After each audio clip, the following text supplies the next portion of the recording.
વક્રતુંડે મહાકાયમ સૂર્યકોટિ સમપ્રભો નિર્વિઘ્નમ કુરુદેવે સર્વકાર્યેષુ સર્વદા. આજ દર્શક મિત્રોને જણાવતા અતિ આનંદ થાય છે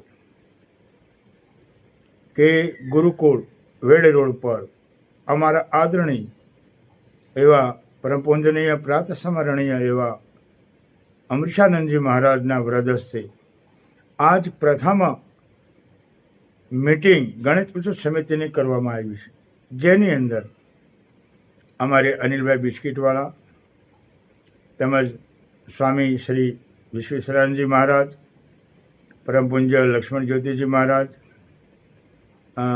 અખિલેશદાસજી મહારાજ, નામી અનામી ઘણા સંતો ઉપસ્થિત હતા અને ગણેશ ઉત્સવ સમિતિના કમસે કમ 300થી પણ વધારે કાર્યકર્તાઓ હતા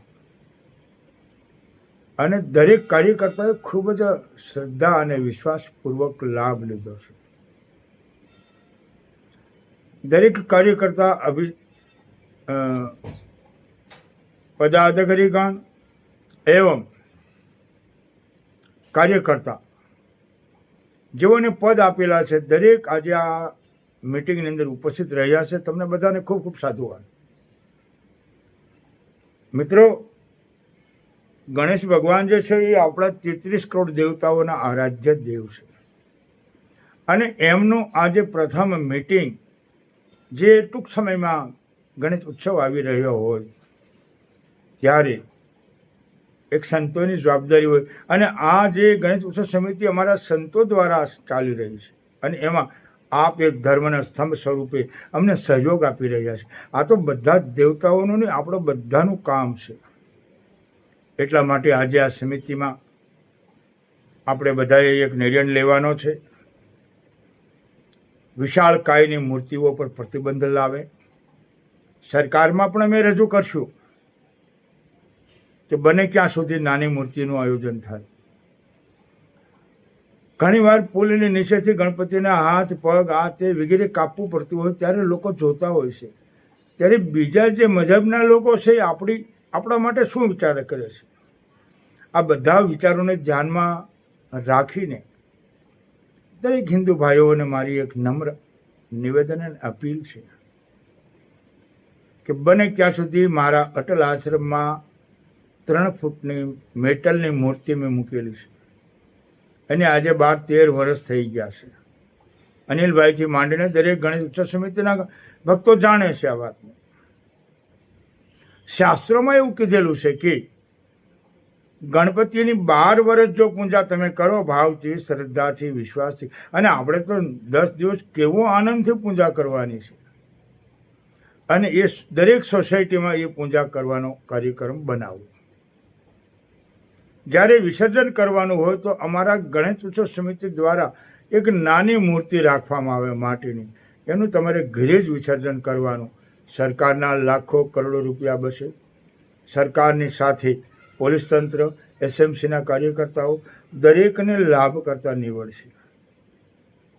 બીજું, આમાં ઘણા એવા પાત્રો ભેગા થતા હોય છે ઈગોવાળા કે હું મોટી મૂર્તિ લાવું. ના, અમારે તો મોટી જ આ જીદને છોડીને મિત્રો યાદ રહે, શ્રદ્ધા વિશ્વાસ ફલદાયક. શ્રદ્ધા અને વિશ્વાસ એ તો તમારો હિમાલય છે. શ્રદ્ધા ડગી જાય, વિશ્વાસ ડગી જાય. શ્રદ્ધા અને વિશ્વાસનું આપણને કન્યાદાન થવું જોઈએ. જેમ પતિ પત્ની છે એમ શ્રદ્ધા અને વિશ્વાસ છે. આવો આપણે આજે આ કાર્યક્રમને જ્યારે નિહાળી રહ્યા છીએ સંતોના સાનિધ્યમાં, આપણે બધાએ સંકલ્પ લેવો કે બને ક્યાં સુધી મેટલની મૂર્તિ રાખવી અને સોસાયટીની અંદર એની સ્થાપના કરવી. દરેક સોસાયટીમાં કરો, કોણ ના પાડે? 70થી 80 હજાર મૂર્તિઓનું વિસર્જન આપણે કરીએ છીએ ગણેશ ઉત્સવ સમિતિ દ્વારા. લાખો રૂપિયાનો ખર્ચ એ બચી શકે છે. ઉત્સવ કરો ના નથી. અને આ ઉત્સવ શેના માટે કરેલો હતો?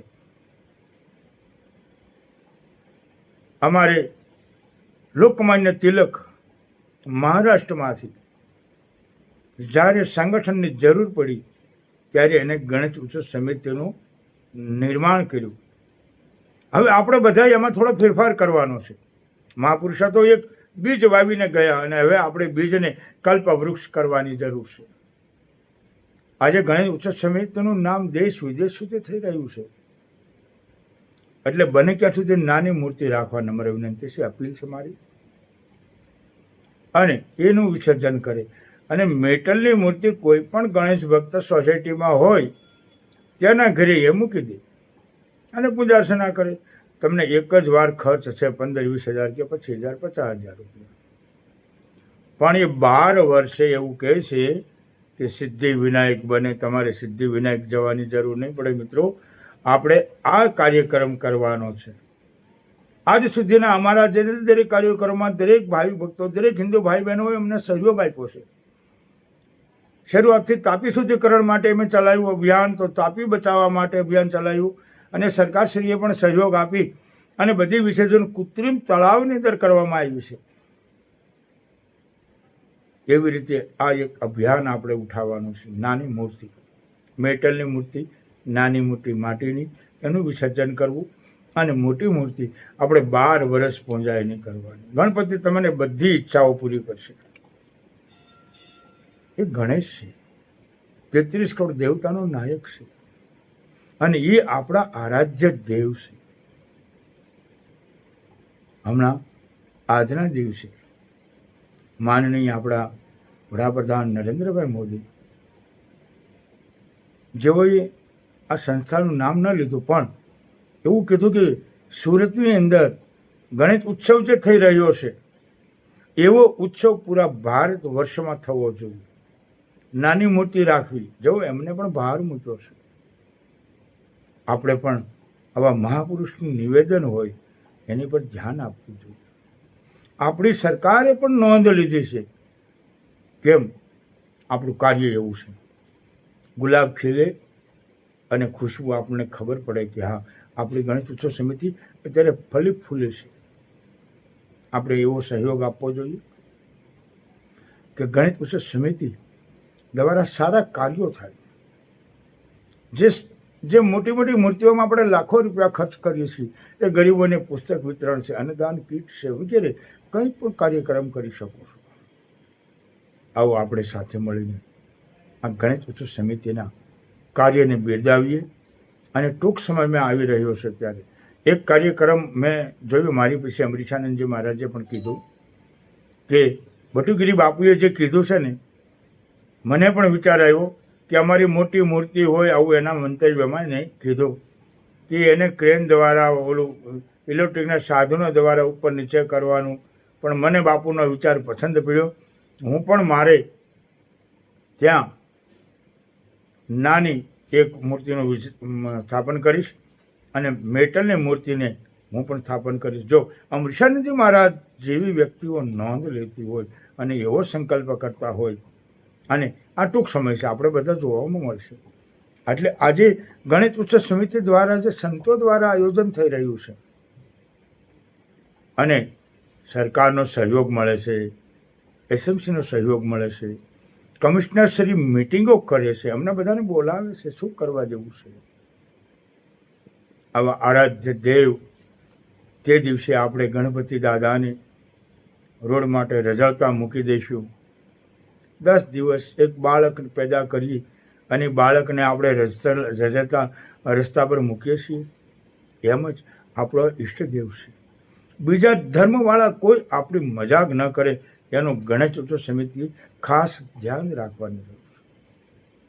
આવો મિત્રો, આજનું જે સંતો દ્વારા આ મંતવ્ય થયું છે ને, તો મને ખૂબ જ, અમારે સ્વામી વિશ્વેશ્વરાનંદજી મહારાજ પણ બોલ્યા છે, અમારા દરેક સંતો બોલ્યા છે. એમાંથી તમને જે સારું લાગે ને એનું ગ્રહણ કરજો અને અમલ કરવાની જરૂર છે. સંતો હંમેશા જગત માટે જીવતા હોય છે. સાધુ સંતો સમાજનું એક અંગ છે અને એ તમને પાયો શીખવાડે છે. અમારો પાયો હતો કે તાપી શુદ્ધિકરણ કરો, મોટી મોટી મૂર્તિઓ જે પ્લાસ્ટિક પેરિસને બનતી જે બંધ કરો. આ બધું જાહેર જનતાએ અને ગણેશ ભક્તોએ, સુરતના વાસીઓએ દરેકે અમને સહયોગ આપ્યો છે અને મેં આમાં પણ એક સહયોગની આશા રાખું છું કે એક મૂર્તિ મેટલની લાવજો, ઘરમાં સ્થાપન કરજો, સોસાયટીમાં સ્થાપન કરજો, મંડપ બનાવો, કશો વાંધો નહીં, ભજન કીર્તન કરો, કશો વાંધો નહીં, પણ નાની મૂર્તિનું વિસર્જન કરી અને મોટી મૂર્તિનું કોઈના પણ ઘરે મૂકી એની પૂજા અર્ચના કરવી જોઈએ. આ તમે કરશો ને તો 12 વર્ષની અંદર ગણપતિ દાદા તમારા ધંધા રોજગારમાં દરેક રીતે તંદુરસ્ત બનાવશે. ખાસ સૂચના છે, ગણપતિનું નાક બહુ મોટું છે, કાન મોટા છે, પગ નાના છે, પેટ મોટું છે. આમાંથી આપણને શું એ જ્ઞાન આપે છે? દેવતાઓના ઈષ્ટદેવ આરાધ્ય દેવ છે અને બુદ્ધિના સાગર છે. જે માતા પિતાની પરિક્રમા કરી એટલે પૂરી ભારત ભૂમિની પરિક્રમા થઈ ગઈ, પૃથ્વીની પરિક્રમા થઈ ગઈ. આવા બુદ્ધિ છે. અને એમને મોટું નાક અવળું મોટું કોઈ દેવતાને નથી. હવે કલ્પના કરીએ કે આપણે જ આવું બાળક જન્મે તો આપણે એની પૂજા અર્ચના કરીએ? ન કરીએ. પણ આરાધ્ય દેવ છે, તમને મને કંઈક શીખવાડી જાય છે, આપી જાય છે. કંઈક મોટું પેટ છે એનો મતલબ કે દુનિયા તમારા માટે ગમે તેવી વાતો કરશે, ગમે તે ચર્ચા કરે, એને હજમ કરવાની તાકાત ધરાવો. કાન મોટા છે, સતત ફફડાવ્યા કરતા હોય છે. ફાલતુ વસ્તુને ગ્રહણ ન કરો, જરૂર છે એ જ ગ્રહણ કરો. આંખ નાની છે. તમારા સંસારથી માંડી દરેક કાર્યક્ષેત્રમાં નજીક બારીકમાં બારીક વસ્તુનું નિરીક્ષણ કરો, એવું ગણપતિ સૂચન કરે છે. અને આ બધું જ એના જીવનમાં હોય ને, દુનિયાની વાતો માન અપમાન સહન કરીને પેટ મોટું થઈ જાય તો સમજી લેવાનું ગણપતિની કૃપા છે. અને એ બધું હોય તો એનું સમાજમાં નાક મોટું હોય. એટલે ગણપતિનું નાક મોટું છે. દેવતાઓમાં બધાય કરતાં કોઈનું નાક મોટું હોય તો એ મહાદેવનો દીકરો ગણેશનો છે. આવા આરાધ્ય દેવનો ટૂંક સમયમાં આવો સુંદર એક કાર્યક્રમ આવી રહ્યો હોય, એની અંદર આપણે ખૂબ સહયોગ આપી અને સફળતાપૂર્વક આપણે પાર કરીએ. દર વર્ષની જેમ આ વર્ષે પણ આપણે અતિ ધામધૂમથી આ ઉત્સવને મનાવીશું. અને જે મેં તમને આ મેસેજ આપી રહ્યો છું એના માટે કે મારી નમ્ર વિનંતી છે કે નાનામાં નાની મૂર્તિ માટીની લાવવી, એનું વિસર્જન કરવું. 1 મેટલની મૂર્તિ, તમને જે ખબર પડે એ મેટલની મૂર્તિ લેજો, પણ 1 મેટલની મૂર્તિ એની પૂજા અર્ચના કરો. ઘણા ખર્ચા બચી જશે. એ પૈસા તમે સામાજિક, તમારા કોઈ પરિવારમાં કોઈ દુઃખી હોય એમને મદદ કરો.